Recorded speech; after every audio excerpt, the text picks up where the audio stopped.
ایک چھوٹا بچہ ہے، ممی کھانا بنا رہی ہے، چولہے میں آگ جلا کر، لکڑیوں کی آگ ممی جلا رہی ہے، بچہ پاس میں بیٹھ کر رونے لگتے ہیں۔ آج کے ٹائم پہ بچہ کیا کریں گے؟ دیکھیے بچہ رونے لگتے ہیں، ممی چپ کراتی ہے، بیٹا چپ ہو جاؤ۔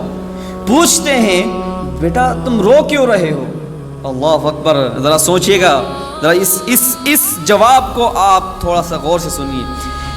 ماں پوچھتی ہے بیٹا کیا ہوا، کیوں رو رہے ہو؟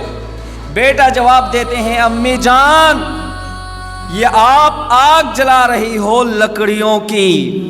کس کی؟ آپ آگ جلا رہی ہو لکڑیوں کی، اس آگ سے آپ کھانا بنا رہی ہو، لکڑی کو جلانے کی وجہ سے آگ جل رہی ہے۔ اللہ اکبر، کل قیامت کے دن جہنم کی آگ لکڑیوں کی نہیں ہوگی، جہنم کی آگ ہماری اور آپ کی ہوگی، انسانوں کی وہ آگ ہوگی، انسان کو ڈالا جائے گا اور اس سے آگ جلے گی۔ اللہ اکبر، مجھے اس بات کا خوف ہونے لگا، میں اس وجہ سے ڈر گیا، میں اسی وجہ سے رونے لگا کہ کل قیامت کے دن ایسا نہ ہو کہ اس لکڑی کی جگہ میں ہوں، آپ ہوں، یا ہماری کوئی فیملی کا ممبر ہو جائے۔ اللہ اکبر، یہ ہے ایک چھوٹا بچہ جس کی سوچ، وہ جہنم کے بارے میں سوچ کر وہ رونے لگ جاتے ہیں۔